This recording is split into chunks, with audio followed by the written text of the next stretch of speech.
ማን ነው? ይሄ ነው የሳሚዳን ኤምባሲ። ታዲያ የተከበሩ እንዴት ነው ሰብሻ? እንዴት ነው?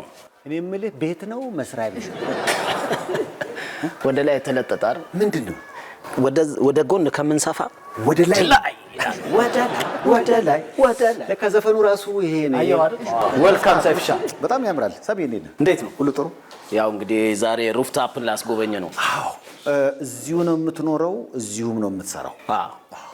ፓስፖርት ለሩፍታፕ ኤምባሲ ሳሚዳን ኤምባሲ እንግባ። ወደ ላይ አዎ፣ ያ እንደዛ ብለው ሳሚዳን እንግዲህ ጂም አትሰራም ማለት ነው። በቃ እዚህ ጋር ይሄንን አንዴ 5 ከተመላለስከው በቃ ይሄ አሁን እንዴት እንጠንካራ እግር ምናምን ወዳጆቼ ምናምን ሲመጡ ነው እነሱ ናቸው እነሱ ናቸው የሚቸገሩት። እኔ እንኳን ለምጄዋለሁ። ተው እንጂ አንተማ ያው ይሄ ነገር 7 ደረጃ ነው። ደርሰናል።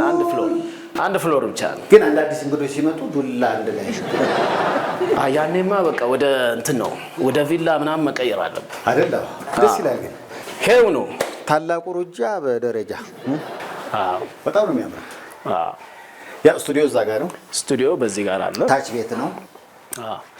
ይሄ እንግዲህ መጀመሪያ ስቱዲዮውን ስሰራው ለአፕካሚንግ አርቲስቶች እነሱ አዳዲስ ለሚመጡ ኮሮና ጊዜ እዚህ ሞከርኩት። ያኔ ባዶ ነበር እና ሞከርኩት፣ ጥሩ ነበረ። አሁን ደግሞ አይኔ ላይ ነው ሪሜክን ከይምራ ጋር ከቤተል ጋር ከኤንዲ ባለቤት ጋር ካለሽ አንቺን ከኢዮቪ ጋር ምናምን ሞከርንበት እና ጥሩ ምላሽ ነው ያለው። ስለዚህ እሱ ደግሞ ይቀጥላል። አሁን ሌላኛው መልክ ስለያዘኝ ነው እንጂ እሱ ፕሮጀክት ይቀጥላል። ደስ ይላል። እንግዲህ የሳሚዳን እዛው ቤት ውስጥ እዛው ስቱዲዮ ያለ እነዛን የመሳሰሉ የሚገርሙ ስራዎችን የሰራው ከመኝታ ቤት ወደ ስቱዲዮ እየተመላለሰ ነው። እቺ ነች ስቱዲዮ እዚህ ነች። የድምጽ ሪኮርዲንጉ ምናምን ምን ሰራው እዚህ ጋር ነው። እንግዲህ ካሜራማን እና በእናትህ እነዚህ ፎቶዎች ያዘ ሳሚዳን ነህ? አሄ ራስ በእርግጠኝነት ይሄ ፎቶ የፈለቀ አበበ ነው። ለምሳሌ እሱ ይሰጠው። ማን ይሳለ? ፈለቀ አበበ ውሰደው። ይሄ ጎፈር የተባለ አርት ልጅ በጣም የሚገርም ልጅ ነው። የቤተ ክርስቲያን ስዕሎች ምናምን ሲስል በጣም ጎበዝ ነው። ድንቅ ልጅ ነው። እሱ የዚህ ታብሌት ነገር አምጣልኝ ብሎኝ ከአሜሪካ ለሚያግዘው ነገር እሱን ይዤለት መጥቼ እንደ ስጦታ ደግሞ ይሄንን ይዞልኝ መጣ ማለት ነው። አንዳንድ ስዕሎች ለምን እንደሆነ አላውቅም ወደ ሆነ ነገር ይወስዱኛል። አሁን ይሄ ወደ ፈለቀ አበበ ለኔም አንድ ሰዓሊ የሰጠኝ ስዕል አለ። ምናልባት ቢሮ ነው ያለው፣ በፎቶ አሳያችኋለሁ። ሲሰጠኝ ደነገጥኩኝ። ምክንያቱም እኔን ሳይሆን የሚመስለው ስዕሉ ጌጡ ተመስገን እና ለጌጡ ይሄም ለፈለቀ አበበ ያኛውም ለጌጡ ተመስገን ይሰጣል። ይሄ ዳላስ ነው። ይሄ እንኳን ይመስላል መብነት ትባለች ከዳላስ ነው። እንደዚህ ፕሌን ውስጥ ራሱ እንዳይሰበር ተደርጎ የመጣ ነው። ይሄ መድረክ ላይ ነው የሳለው። ጎበዝ ልጅ ነው። እዛው መድረክ ላይ የሳለው ነው። ያው ብዙ ስዕሎች አሉ የተሰጡኝ እንዲሁ ለእንትን ያህል ያስኳቸው ናቸው። እንግዲህ እዚህ እየሰራህ የሰማሁት ነገር የብረት ስራ ላይ ኤክስፐርት የሆነ ሰው ኦሮምኛ የሚችል ኦሮምኛ ግጥም አልመጣ ብሎ እየተጨነክበት ባለበት ሰዓት ላይ ደረሰል። ያንን ፋሳዱን እየሰራ ነው። ያኔ ብረት ስራ በቃ በዚህ ፒያኖ ላይ ነው እና በቃ እንደዛ ዘፈኖቹን ሲያደርግ አሁን እንደውም ከመጣ እስኪ ከደረሰ እናሳየዋለን። በቃ እሱማ ከሆነ ብዬ እዚሁ ይሄን በፒያኖ ያስኩለት ገላና የሚለውን እዚሁ ጻፈው ማለት ነው። መግቢያውን እሱ ነው። እስቲ በድምጽ ኦሮሞን ገላና ገላና ኦሮሞን ገላና ገላና ይብል እንደዚህ አይነት ዋው! አዛ ዩቲዩብ ላይ ማለት እንዴ ያው አሁን ስትልቆ እሱ ነው እንዴ? እሱ ነው። አይ ኢሳያስ ናስኪ እንዴነ ሰላም ነው? ሁሉ ሰላም እግዚአብሔር ይመስገን። አሁን እኮ እያነሳን ነበር የብረት ስራ ላይ ነው የሱ ሙያ እና በአጋጣሚ ቃል በቃ ዘፈኑን መገልጽበት ቃል ጠፋና ለምን ገላና አትለውም ብሎ እሱ ነው የጻፈው ያለኝ ነው። እንደ ድንገት እዚህ ብረት እየሰራው ነበርና እዚህ ውስጥ ገብቼ ዝም ብዬ ነካከዋለሁ የፒያኖ ምናምን። ከዛ እስቲ በኦሮሞኛ ዝፈን ምናምን አለኝ። ዘፈንኩ። ለምን አንጽፍም ምናምን አለኝና ጻፍ ነው ከሳሚ ጋር እሱም እዚህ ሆኖ እንዴት ነው ምን አይነት ነው መጽሐፍ የፈለግከው ስለው ለምሳሌ ስለ ኦሮሞ ባህሉን ወጉን እና የህብረተሰቡ ብዛታቸውን መስፈን ስለምፈልግ እስቲ እሱም ብንጽፍስ ምናምን አለኝ። እንደ ድንገት ኦሮሞን ገላና አልኩት። ኦሮሞ ደግሞ ገላና ነው። በጣም አሪፍ አሪፍ። ካው በፊት ዘፈን ጽፈህም አታውቅም? ጽፌያለሁ ብዙ ዘፈኖች። ግን ብረት ስራ ውስጥ እንዴት ገባ? ብረት ስራ ውስጥ እንደ ድንገት ነው የገባሁት። አሁን ከብረት ስራው ጎን ለጎን ኪነ ጥበቡም አለ ወይስ ሙሉ ለሙሉ ወደ ኪነ ጥበቡም በጭራሽ አልጀመርኩም። ለራስህ ነው የምትጽፈው? ለራሴ ነው የምጽፈው። ካሁን በኋላስ? ካሁን በኋላ እንግዲህ ፈላጊ ካለ እግዚአብሔር ካለ እኔም ልሰራ እችላለሁ። ያው እንግዲህ ምንም ችግር የለም። ይህ የመዝናኛ ዝግጅት ብዙዎች ያዩታል ብዬ ተስፋ አደርጋለሁ። መጀመሪያ ቢደውልልህ ታደለ ገባ ጃምቦ ጆቴ ይኸው እኮ አለላችሁ። በጣም አመሰግናለሁ። ጎንደርኛው እንዴት ነው? ጎንደርኛው በጣም ዊርድ በሆነ እንትን የመጣለ አንድ ቀን ምልህ ዜማዎቹን ታሰባስባለህ። ያው ብዙ ቭሎጎች ብዙ መጽሐፍ ምናምን ነው ማየ ነበረው እና የዲበኩሉ ስሎ እየሰማሁኝ በመኪና ውስጥ ሆኜ አያ ጎንደሬ አያ ሚለው መጣልኝ። የዲበን ዘግቼ ዲበ ሶሪ ብዬ ወደ ሳሚዳን ወደ ያንን ቀዳሁት። አንዳንዴ ከማይመስል ነገር ዋናው ነገር ይበጣል። ዋው። ጉራግኛውስ? ጉራግኛው እሱ እንደው ቪዲዮ ሪኮርዲንግ ላይ ነው የመጣልኝ። ደጌ ደጌ ጉራጌ ደጌ ደጌ ጉራጌ የሚለው እዛ ነው የመጣልኝ እና ቪዲዮን አንዴ ቆይ ምናምን ብዬ እጄ የቀዳሁት ማለት ነው። እንደዚህ አይነት እንትኖች አሉት። ትግርኛውስ? ትግርኛው የዛሬ 2 ዓመት ነው እሱን የሰራሁት።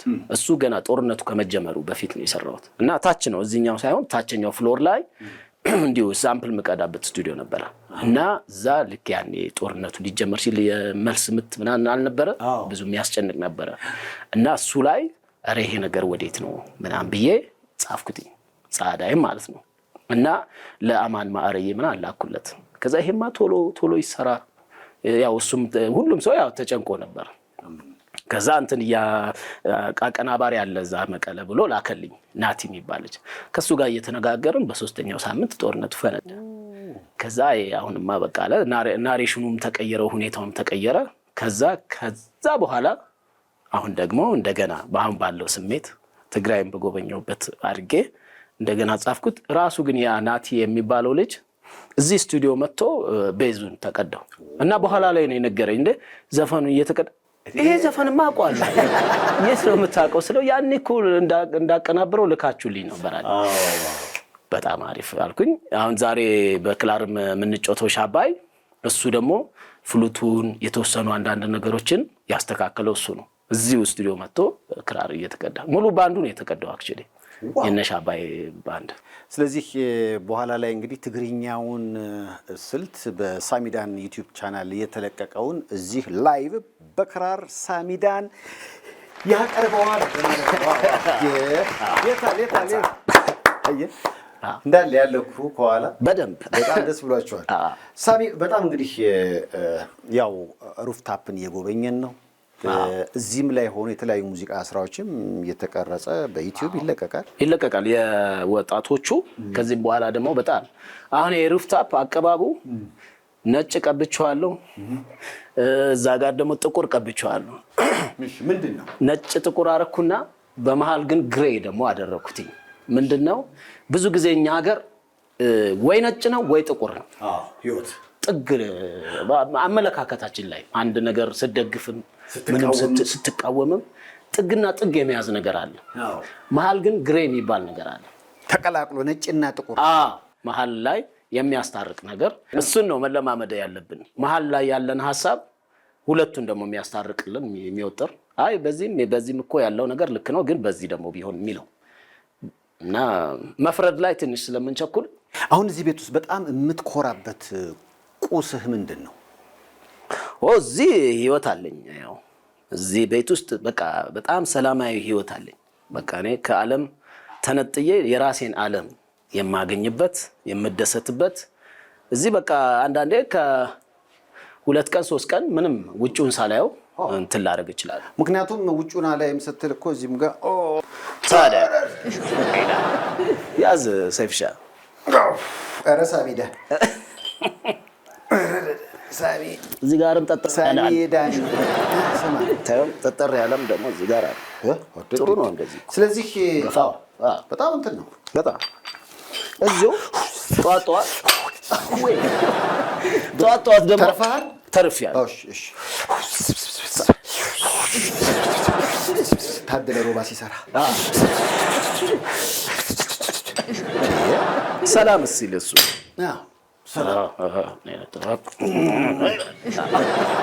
አንተም ጋር እያየሁ ነው እሱን ነገር። አይ እኔ እንኳን ለእንትን ያህል ጠዋት በህይወት በጣም የወፈርክበት የኪሎ መጠን ስንት ነበር? የጉራጌው ላይ እኮ በጣም ወፍሬ ነበር። 74 75 ገብቼ ነበር። አሁን ስንት ወረደ? ከዛ ጂም ገባውና ወደ 64 አደረኩት። ያኔ በጣም ምጥጥ ስል ደግሞ አዘኑልኝ። ማዘርማ በቃ ተው በቃ ብላለች። ኧረ በላሉ በጣም ትላለች። ሰው ሲሳቀቅ ደግሞ ፈራውኝና አሁን ወደ 68 67 አደረኩት። ሁሌም አልበም ስታወጣ እንግዲህ በ11 ገጾችም በስበትም ከራስ ጋር ንግግርም ጋር ሳሚ እቺ ጺም እድገቷ አይጨምርም እንዲህ ነገር ብላ የማኦ አይነት ሙድ አላት። ምንድን ነው? አንድ ቀን የት ሀገር አትላንታ ነው ምናምን ፀጉር ቤት ልጁ በጣም ገባ ማድረግ ይወዳል እና ጎምዶብኝ ሳሚ ዳን ቀረታ ቃል ሳሚ ብቻው የሆነ የቤት ልጅ በቃ እንዴት አለና እንትኗ ልኬቷ የታወቀ ነው። በቃ ከዚህ አያድግም። እንዲያውም መጀመሪያ ኢኒሻሊ እዚህ ጋር እንደዚህ እያደረኩኝ ልሰራውና ያላንት እሱ ግን ስሞክረው በጣም አስነዋሪ ነው። የጺም ሹርባ ይካል የጺም ሹርባ ሲሆን ትንሽ ተጋነነ። ይሄ ነገር እንደዚህ ማምሳ አደረገው። ግን ከዚህ ከመላጣይ ጋር ከምናምን ጋር ትንሽ ባላንስ ሰራ። ከፊት የቅርጽ ጋር ነው። ከዛ ደግሞ የምታወቅበትም ሆነ። ስለዚህ በቃ ሐሳብ ሲኖር ምናምን እንዲህ አሸት እንደዚህ ምናምን ትፈትለዋል። በቃ እያሰብክ ቆዝም በዚህ ነው ምናምን እንደዚህ ትላለህ። እኔ የቆዘምኩት እንኳን በጣም ሬር ነው። እዚህ ሆነ አትቆዝም። በቃ ብዙም ሙዚቃ አለልህ ምን አለ ምናምን በቃ ስላለ ብዙም በጣም የህይወትህ በጣም የደስታ ጥግ የሚባለው በህይወትም ማድረሰው የህይወቴ የደስታ ጥግ አይ ቲንክ እንግዲህ ከራስ ጋር ንግግር እንትን ያለበት ጊዜ የወጣበት ጊዜ በጣም ጥሩ ስሜት የተሰማኝ ያኔ ነው። ብዙ አስበህ ተጨንቀህ ምናምን ነገር የሆነ ወደ አንድ ምዕራፍ እንደተሸጋገርክ አልበም ማለት ቀላል ስላልሆነ እሱ አስገርሞኛል። ሌላ ግን ከዚህ ግን የሚበልጡ የህይወቴ ምዕራፎች አሉ። ያው እሱ ነው የግል ጉዳይ ስለሆነ ነው እንጂ መውለድ ሊሆን ይችላል፣ ማግባት ሊሆን ይችላል፣ አናውቅም። እኔ አላልኩም። ግን ከዚህ የሚበልጡ የህይወት ምዕራፎች አሉ። በጣም እኔ በጣም ደስተኛ ነው። በቃ እንግዲህ የግል ጉዳይ ነው። የግል ጉዳይ ነው። ይሄ ደስታ በውስጡ ተቀብሮ የሀዘንስ ጥግ ሀዘንማ ያው በቃ ሀገር በደማሽ ሰዓት ምናምን የሚሰማ ነገር እሱ ነው በጣም የሚያሳዝነው። የሀገር ጉዳይ ምናምን ሲሆን እሱ ትንሽ ህርታ ያለ የኑሮ ውድነቱ መቼም ሁሉም ሰው የሚያውቀው ነው አይደለ? አሁን ለሳሚዳን በጣም የተወደደበትና በወር ትልቁ የሱን ወጪ የጠየቀው ምንድነው? እኔ የቤት ወጪ ነው። አይ ነው ይሄ የራሴ ቤት ስለሆነ ኪራይ የለብኝም። ግን የቤት ወጪ ይሄ በቃ ለምግብ ለምናምን ያለው ወጪ እኔ አውቀው ነው የሚመስለኝ። ፕራንክ እየሰሩ ይለኛል። በእውነት የተገዛውን ደብቀው እንደ አዲስ እናሳብደው ነው ምናምን ይመስላል። ግን የወጪ አሁን የመኪናም የነዳጅ ምናምን ስታረግ አይ ቲንክ በቃ አጠቃላይ ይሄ ወጪ ኑሮ እና ምንድነው የሚያስጨንቀኝ እንዴት ነው ግን እኔ እንደዚህ ማውጣ ከሆነ ልጆቻችን ወደፊት የልጆቻችን አንዳንድ ነገሮች ምናምን የማውጣውን አይና በጣም ያስደነግጠኝ። እሱ ያስጨንቀኛል። ሶ ምንድነው የፈለገ ቢሆን እዛ ከራስ ጋር ንግግርም የተናገርኩት ነገር ነው። ድሃዎች በጣም በበዙ ቁጥርና ሀብታሞች በጣም ባነሱ ቁጥር የሆነ የፈነዳ ጊዜ እነዚህ ብዙ ድሃዎች ትንሾቹን ሀብታሞቹን መብላታቸው አይቀርም። ስለዚህ የሀገር መናጋትም ራሱ ይፈጥራል። ስለዚህ አንዳንዴ ምን አደርጋለሁ ዝም ብሎም ትንሽ እንትን ካለ ከራሴ የተወሰነች እዚህ ሰፈር ውስጥም ለምን አይሆንም? ሶሻል ሚዲያም ላይ ምናምን የተወሰነ ማድረግ አለብን። ለምን ያንን ትንሽ በምችለው ሁሉም ሰው ካላረገና ካልተረዳዳ በዚህ ዘመን ስለዚህ እንደው በጸሎትም ተክቶ በመስራትም ይሄ ኑሮ ውድነቱ እኔ እንደውም ባለፈው ብያለሁ እኮ በቃ ምን ትመኛለህ ካልከኝ ሁለት ነገሮች ቦታ ተቀያይረዋል።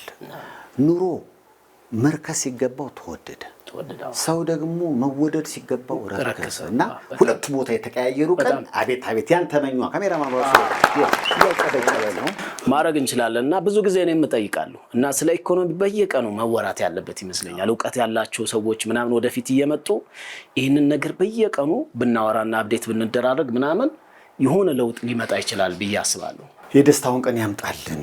አሜን። አዎ አንዴ ነገሮች በጣም እየከረሩ ሲሄዱ በሀገር ውስጥም በውጭም በተለይ ከኢኮኖሚ አንፃር ከኮሮና በኋላ የተፈጠረው ነገር ያስፈራል፣ በጣም ያስፈራል። እኔ አሁን ለልጆቼ እሺ አሁን አንተ እኔ በ13 ብር ክትፎ በልቻለሁ። ግን ሽማግሌ ሆኜ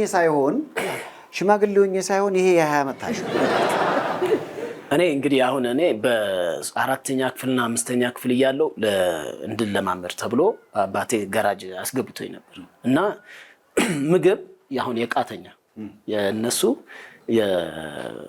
ቤታቸው እኛ ሰፈር ነው እና ትንሽ የምግብ ቤት ነበረቻቸው እና ወይዘሮ ሰናይት ይባላሉ።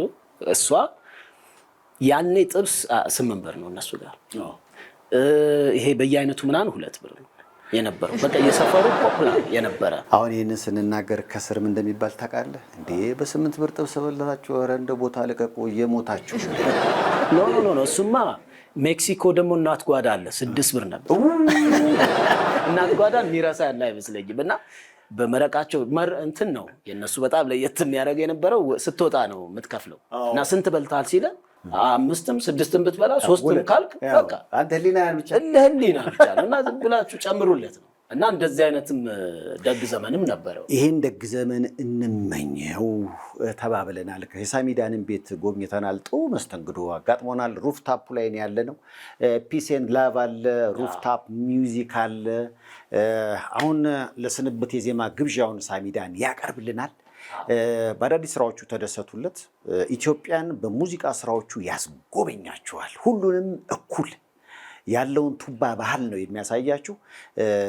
በመላው ዓለም ሆናችሁ ይህን ፕሮግራም ለምትከታተሉ በአጠቃላይ በአክብሮት ለስንብት ከዚሁ ከሳሚዳን አዲስ አልበም ቆንጆ የትግርኛ ስልት እንጋብዛችኋለን። ጻዳይን እንጋብዛችኋለን። ጻዳይ በዚህ የዜማ ግብዣ ነው የምንሰነባበተው። ስለ ሁሉም ነገር አመሰግናለሁ ሳሚ።